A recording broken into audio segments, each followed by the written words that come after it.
Assalamualaikum warahmatullahi wabarakatuh. Kami dari kelompok 6 ingin menjelaskan tentang materi kognitif behavioral terapi. Sebelum masuk dalam materinya, izinkan saya untuk memperkenalkan kelompok 6. Itu ada Ahmad Ahlul Nadar, Alifah Nisa Sabrina, Evi Nurfatona, Nur Supian Maulidiyah, Salma Dita Tiara, dan yang terakhir saya sendiri yaitu Eki Ardina Nusafira. Selanjutnya saya akan menjelaskan bagaimana definisi dari kognitif behavioral terapi. Kognitif behavioral terapi merupakan salah satu pendekatan yang digunakan dalam modifikasi perilaku.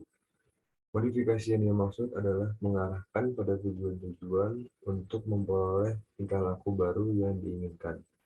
Asumsi dari perspektif kognitif behavioral ini adalah bahwa sebagian besar permasalahan perilaku, kognisi, dan emosi merupakan hasil dari pembelajaran dan dapat diubah dengan adanya pembelajaran baru. Sesuai dengan cara atau aliran kognitif dan perilaku, CBT menganggap bahwa pola pemikiran tersebut melalui rangkaian proses stimulus kognisi respon yang saling berkaitan membentuk semacam jaringan otak. Proses kognitif merupakan proses menentu bagi pikiran, perasaan, dan perilaku. Semua kejadian yang dialami berlaku sebagai stimulus yang dapat dipersepsi secara positif maupun negatif, atau rasional maupun irasional. Yang dimaksud dengan kognitif behavioral terapi ini adalah suatu cara atau pendekatan bagi setiap individu yang memiliki permasalahan dari perilaku negatif yang menginginkan perubahan pada individu tersebut untuk menjadikan perilaku yang baru, yaitu dengan perilaku yang positif atau perilaku yang rasional, sehingga dapat memberikan individu tersebut kenyamanan dalam menjalani kehidupan sehari-harinya. Selanjutnya, dengan CBT dilakukan modifikasi fungsi pikiran, perasaan, dan perilaku dengan cara menekankan fungsi kognitif dalam menganalisis, memutuskan, bertanya, berkehendak, dan memutuskan kembali. Dengan mengubah status pikiran dan perasaan, diharapkan klien dapat mengubah perilakunya dari negatif menjadi positif. Dalam CBT, terapis berperan sebagai guru dan pasien sebagai murid. Dan dalam hubungan ini diharapkan terapis dapat secara efektif mengajarkan kepada pasien mekanisme SKR baru yang lebih positif dan rasional, mengganti struktur kognitif lama yang negatif, irasional, atau mengalami distorsi. Selanjutnya ada peran dan fungsi konselor. Yang pertama ada fasilitator dan reflektor. Konselor memfasilitasi atau mengakomodasi konseli mencapai pemahaman diri dan mengklarifikasi kembali kepada klien perasaan dan sikap yang diekspresikannya terhadap konselor sebagai representasi orang lainnya. Selanjutnya ada partner klien dalam memecahkan permasalahannya. Fungsi konselor memberikan kesempatan pada klien untuk mengungkapkan segala permasalahan, perasaan, dan persepsinya, dan konselor merefleksikan segala yang diungkapkan oleh klien. Materi selanjutnya akan dijelaskan oleh Tia. Selanjutnya di sini ada prinsip-prinsip dasar dari CBT atau Cognitive Behavior Therapy menurut Beck. Di sini ada 10. Yang pertama, Cognitive behavior therapy didasarkan pada identifikasi dari masalah-masalah klien. Jadi CBT berkembang dari permasalahan-permasalahan konseli dan konsep kognitif konseli yang menyimpang. Yang kedua, CBT didasarkan atas pemahaman yang sama antara konselor dan konseli terhadap permasalahan yang dihadapi oleh konseli. Jadi dalam proses konseling, konselor harus memberikan perhatian, kehangatan, empati, dan peduli terhadap permasalahan konseli sehingga dapat membuat pemahaman yang sama terhadap permasalahan yang dihadapi oleh konseli. Yang ketiga, cognitive behavior therapy memerlukan sebuah kolaborasi dan partisipasi aktif. Jadi dalam konseling, baik konselor maupun konseli harus mampu bekerja sama dalam mendukung proses terapi. Tidak hanya konselor yang harus aktif, tetapi juga konseli juga harus lebih aktif dalam mengikuti setiap sesi konseling. Karena konseli harus mengetahui apa yang harus dilakukan dari setiap sesi konseling. Yang keempat, ada cognitive behavior therapy berorientasi pada suatu tujuan dan fokus pada permasalahan. Jadi pada masa terapi ini, baik konseli maupun konselor atau terapis maupun klien mengidentifikasi permasalahan klien dan kemudian bersama-sama menyusun tujuan yang ingin dicapai oleh klien. Yang kelima, ada cognitive behavior therapy berfokus pada kejadian saat ini. Jadi, konseling ini dimulai dari menganalisis permasalahan konseli pada saat ini. Nah, untuk pembahasan mengenai kejadian masa lalu itu hanya dilakukan jika klien menunjukkan preferensi untuk membahas masa lalunya. Lalu yang keenam, ada CBT merupakan edukasi yang bertujuan mengajarkan konseli untuk menjadi terapis bagi diri sendiri dan menekankan pada pencegahan. Jadi pada sesi konseling mengarahkan konseli untuk mempelajari sifat dan permasalahan yang dihadapinya dan juga membantu mereka meyakini bahwa pikiran itu bisa mempengaruhi emosi dan perilaku. Dan konselor membantu menetapkan tujuan konseli, mengidentifikasi dan mengevaluasi proses berpikir dan keyakinan konseli, kemudian dapat merancang pelatihan untuk perubahan tingkah laku dari konseli sehingga konseli dapat menjadi terapis bagi dirinya mereka sendiri dan mengajarkan mereka untuk melakukan pencegahan agar tidak muncul pikiran-pikiran negatif. Selanjutnya ada yang ketujuh, cognitive behavior therapy berlangsung pada waktu yang terbatas. Biasanya pada umumnya dilakukan pada 4 atau 12 sesi pertemuan. Tujuan yang ingin dicapai oleh terapis biasanya adalah mengurangi gejala, membantu klien menghadapi permasalahan, dan mengajarkan pada klien untuk menghindari kondisi yang tidak baik itu terulang kembali, sehingga ketika terapi telah berakhir, klien dapat menjadi terapis bagi diri mereka sendiri. Yang ke-8, sesi cognitive behavior therapy ini terstruktur.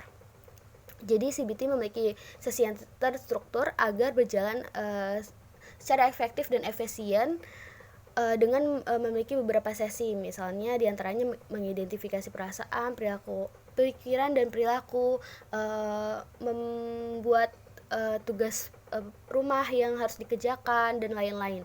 Jadi sesi konseling ini terstruktur ini dapat membuat proses konseling lebih dipahami oleh konseli dan meningkatkan kemungkinan mereka untuk mampu melakukan self-help atau terapis bagi diri mereka sendiri pada akhir sesi konseling. Yang ke-9 ada cognitive behavior therapy mengajarkan konseli untuk mengidentifikasi, mengevaluasi dan menanggapi pikiran disfungsional dan keyakinan mereka. Jadi konselor membantu konseli dalam mengidentifikasi pikiran dan membantu klien untuk mengidentifikasi keyakinan mereka serta melakukan pengamatan yang lebih realistik sehingga dapat mengarahkan konseli untuk merasa lebih baik secara emosional, tingkah laku, dan mengurangi kondisi psikologis yang negatif. Yang ke-10 ada cognitive behavior therapy menggunakan berbagai teknik untuk mengubah pikiran, perasaan, dan tingkah laku. Jadi CBT menggunakan beragam teknik nih untuk mengubah pikiran, emosi, dan perilaku klien sesuai dengan kebutuhan klien. Selanjutnya akan dibahas oleh rekan saya.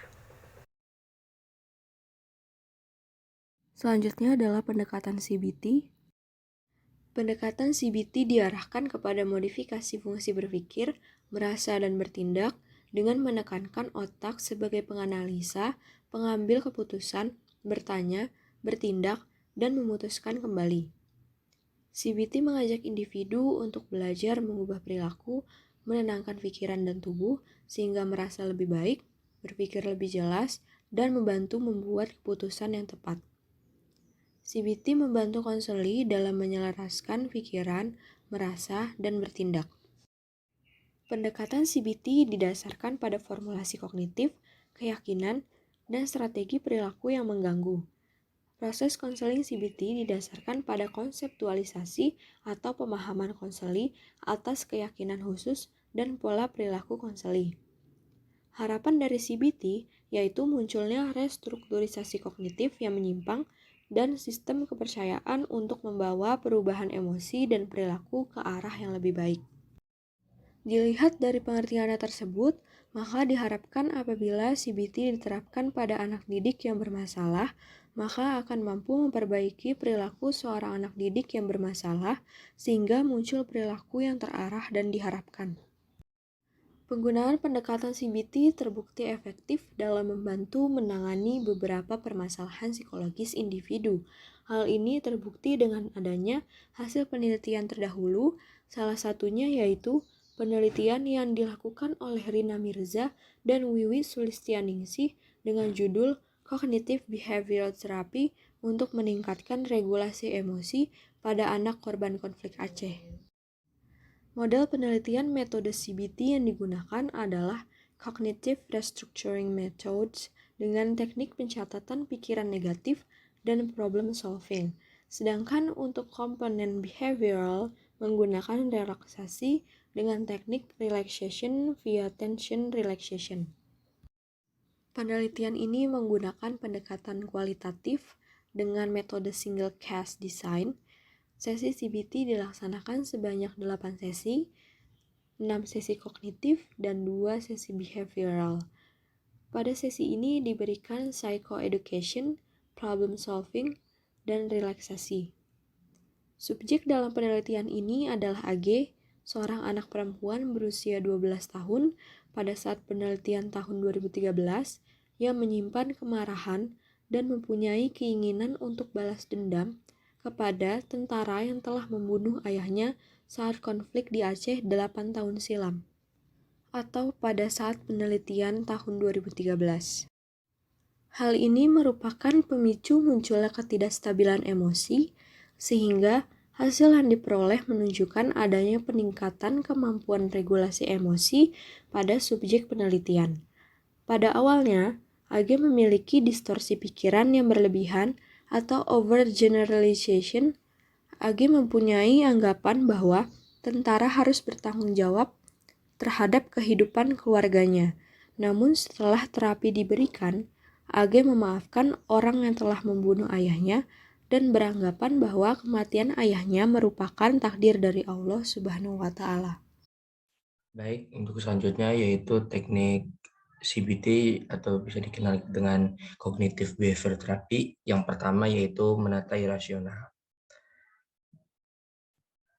Nah, terus yang selanjutnya yaitu biblioterapi. Biblioterapi ini yaitu menerima kondisi emosional internal sebagai suatu yang menarik ketimbang suatu yang menakutkan. Nah, untuk yang selanjutnya yang ketiga yaitu adalah penggunaan pernyataan diri dalam roleplay, yaitu mengulang kembali penggunaan beragam pernyataan diri dalam roleplay dengan konselor. Selanjutnya yaitu yang keempat, mencoba penggunaan berbagai pernyataan diri yang berbeda dalam situasi real. Nah, untuk selanjutnya mengukur perasaan.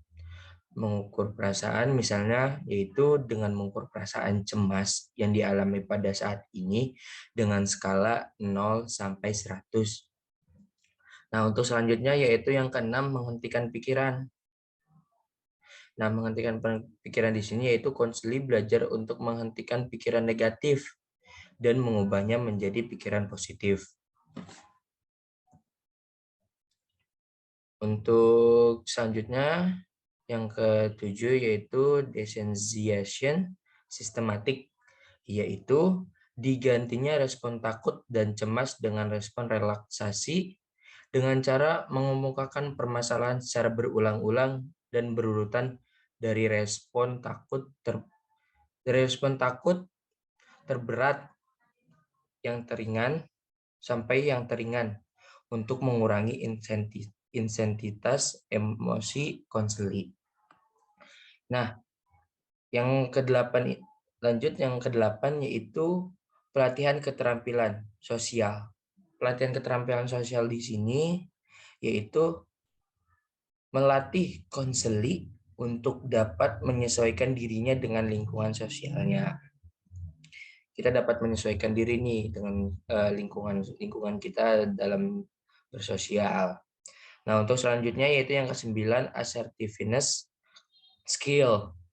Nah, assertiveness skill atau pelatihan keterampilan supaya bisa bertindak tegas. Nah, kita berupaya untuk bertindak tegas nih dalam diri kita supaya kita dapat menyesuaikan itu. Terus yang ke-10, penugasan rumah. Penugasan rumah ini mempraktikkan perilaku baru dan strategi kognitif antara sesi konseling. Itu. Untuk yang ke-11 yaitu in vivo exposure, yaitu mengatasi situasi yang menyebabkan masalah dengan memasuki suatu situasi tersebut. Itu. Nah, selanjutnya yang ke-12 itu convert conditioning, yaitu upaya pengkondisian tersembunyi dengan menekankan kepada proses psikologis yang terjadi di dalam diri individu. Nah, peranannya yaitu di dalam mengontrol perilaku berdasarkan kepada imajinasi, perasaan, dan perspektif. Itu. Lanjut, yang selanjutnya yaitu tahapan terapi konseling.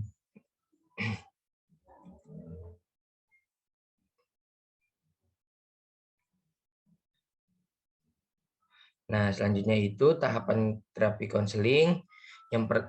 Di sini itu ada 5 sesi. Ya, konseling CBT. Kognitif behavior terapi ini ada 5 sesi. Yang diantaranya yang pertama itu asesmen dan diagnosa awal. Nah, dalam sesi ini, terapis atau konselor diharapkan mampu melakukan asesmen, observasi, anamnesa, dan analisis gejala demi menegakkan diagnosa awal mengenai gangguan yang terjadi gitu. Nah, kita cari tahu dulu gitu permasalahannya dengan cara ya asesmen itu. Asesmen, observasi, anamnesa, dan analisis gejala gitu. Terus yang selanjutnya memberikan dukungan dan semangat kepada klien untuk melakukan perubahan. Itu, lakukan perubahan. Yang selanjutnya memperoleh komitmen dari klien untuk melakukan terapi dan pemecahan masalah terhadap gangguan yang dialami. Nah, kita bantu nih. Nah, bantu klien ini untuk apa? Untuk melakukan pemecahan masalah terhadap gangguan yang dialaminya. Gitu. Terus yang selanjutnya menjelaskan kepada klien formulasi masalah dan situasi kondisi yang dihadapi. Gitu. Selanjutnya yaitu sesi kedua, yaitu mencari akar permasalahan yang bersumber dari emosi negatif, penyimpangan proses berpikir, dan keyakinan utama yang berhubungan dengan gangguan. Nah, di sini beberapa tokoh meyakinkan bahwa sesi ini sebaiknya dilakukan paling tidak selama 8 sampai 10 kali pertemuan. Gitu. Nah, dalam sesi ini terapis juga diharapkan mampu memberikan bukti bagaimana sistem keyakinan dan pikiran otomatis sangat erat hubungannya dengan emosi dan tingkah laku. dengan cara menolak pikiran negatif secara halus dan menawarkan pikiran positif sebagai alternatif untuk dibuktikan bersama. Nah, untuk selanjutnya, yang keduanya yaitu memperoleh komitmen dari klien untuk melakukan modifikasi secara menyeluruh, mulai dari pikiran, perasaan, sampai perbuatan. Nah, dari negatif menjadi positif. Gitu. Nah, untuk selanjutnya yaitu sesi ketiga, yaitu konselor bersama konseli menyusun rencana intervensi dengan memberikan konsekuensi positif sampai negatif kepada konseli.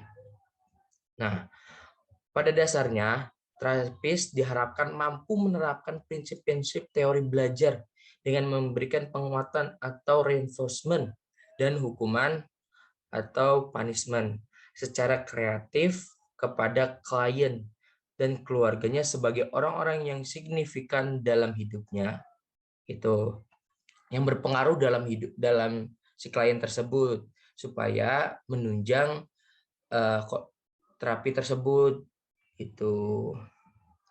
Nah, terapis juga diharapkan dapat memantapkan komitmen untuk merubah tingkah laku. Nah, dan keinginan untuk merubah situasi gitu. Nah, yang selanjutnya yaitu yang sesi keempat, yaitu formulasi status fokus terapi dan intervensi tingkah laku. Nah, dalam sesi ini pada sesi ini formulasi status yang dilakukan adalah lebih kepada kemajuan dan pengembangan terapi. Terapis diharapkan dapat memberikan feedback atas hasil kemajuan dan perkembangan terapi. Itu mengingat fokus terapi dan mengevaluasi perasaan intervensi tingkah laku dengan konsekuensi-konsekuensi yang disepakati. Gitu.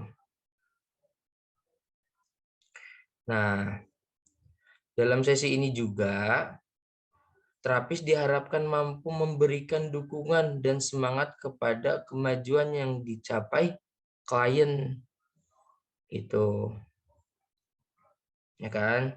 Terus yang selanjutnya yaitu yang kelima, pencegahan relapse dan training self help gitu. Nah, pada sesi kelima ini diharapkan klien sudah memiliki pengalaman yang lebih mendalam tentang kognitif behavior dan bagaimana manfaat langsung dari hipoterapinya tersebut. Nah, serta pentingnya melakukan keterampilan atau autohipnos untuk mencegah relapse atau bisa kita bilang kembalinya gejala gangguan gitu.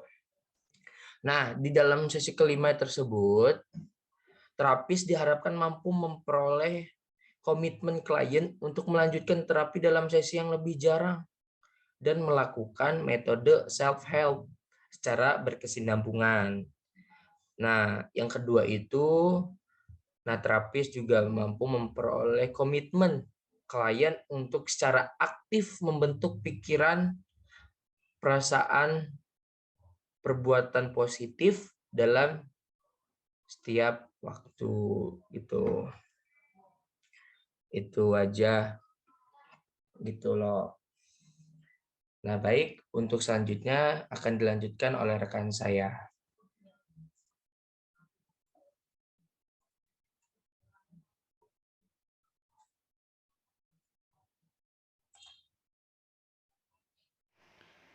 Baik, selanjutnya yaitu kognitif behavior terapi menurut pandangan Islam.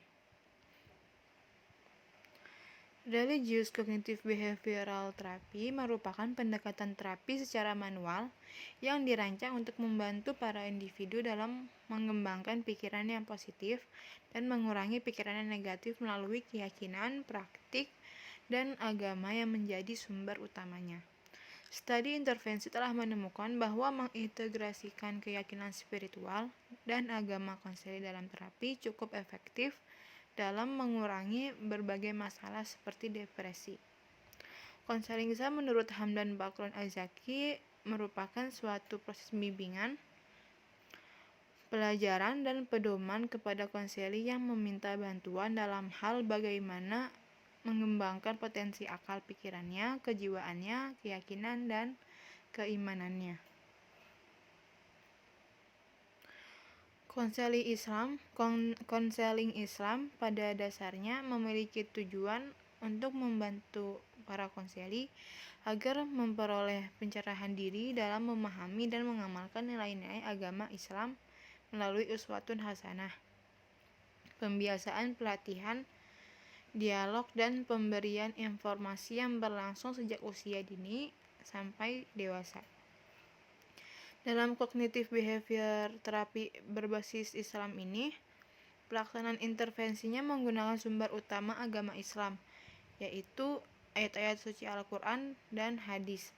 Selain itu, CBT berbasis Islam ini memiliki keunikan, yaitu menggunakan eksplisit tradisi keagamaan konseli itu sendiri sebagai landasan untuk mengidentifikasi dan mengganti atau merubah pikiran dan perilaku konseli, sehingga dapat dipahami secara mendalam bahwa kognitif behavior terapi berbasis Islam ini merupakan interkoneksi dari kognitif behavior terapi konvensional dengan nilai-nilai ajaran Islam yang terdapat di dalam Al-Quran dan hadis yang diintegrasikan dalam proses konseling ini. Selanjutnya akan dilanjutkan oleh Hefi Nur Fatona.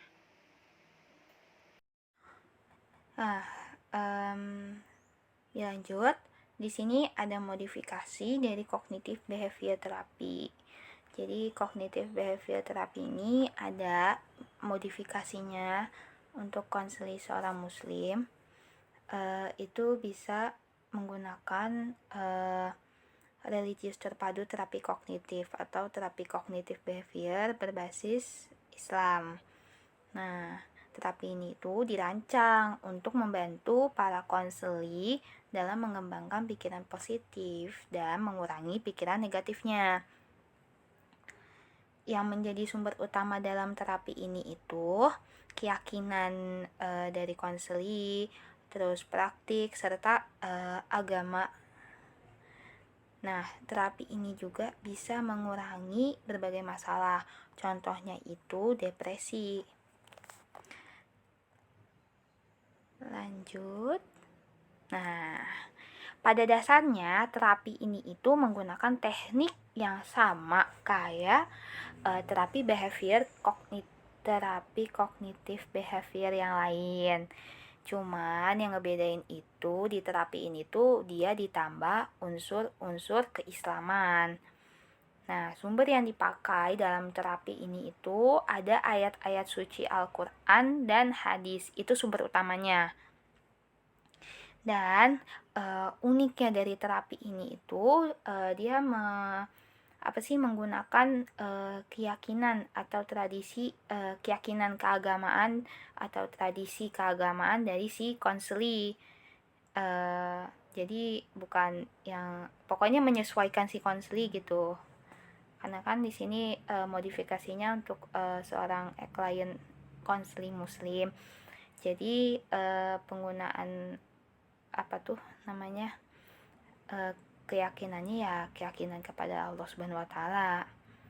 Dan di sini itu menjadi landasan seperti yang tadi disebutkan, menjadi landasan untuk mengidentifikasi dan mengganti perilaku serta pikiran dari konseli seorang muslim.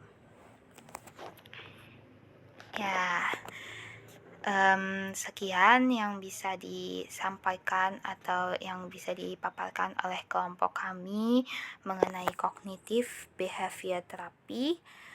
Di sini juga ada referensi yang kami gunakan sebagai landasan PowerPoint ini. Mohon maaf apabila masih ada kurang dalam penyampaian maupun materi. Terima kasih. Wassalamualaikum warahmatullahi wabarakatuh.